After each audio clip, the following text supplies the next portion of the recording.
షాద్నగర్ ప్రజలకు నమస్కారం అండి. ఒక మెసేజ్ చదువుతాను చూడండి. హలో సార్, నేను సిఎస్కే షాద్నగర్ నుండి మెసేజ్ చేస్తున్నాను. మా పాపకి ఊరికే జలుబు, దగ్గు, తుమ్ములు వస్తున్నాయి. టాబ్లెట్స్, సిరప్ అన్నీ యూజ్ చేశాము, అయినా కూడా తగ్గట్లేదు. దీనికి హోమియోపతి మెడిసిన్స్తో పరిష్కారం ఉంటుందా? ఎస్, తప్పకుండా ఉంటుంది.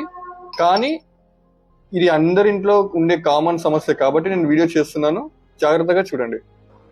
ఇక్కడ మీరు తెలుసుకోవాల్సిన విషయం ఏంటంటే, దగ్గు, జలుబు, తుమ్ములు ఇవన్నీ ఒక నార్మల్ డిఫెన్సివ్ మెకానిజం అంటే, ఫర్ ఎగ్జాంపుల్ మీరు వర్షానికి ఎక్స్పోజ్ అయినా, డస్ట్కి, లేకపోతే ఒక టెంపరేచర్ చేంజ్కి, దాని ద్వారా వచ్చిన వైరస్ మీ లోపల ఉన్నట్టయితే ఈ డిఫెన్సివ్ మెకానిజం అనేది ఈ దగ్గు రూపంలో, లేకపోతే జలుబు రూపంలో, లేకపోతే తుమ్ముల రూపంలో ఆ మైక్రో ఆర్గానిజమ్స్ బయటికి పంపడానికి చేసే ప్రయత్నం అది.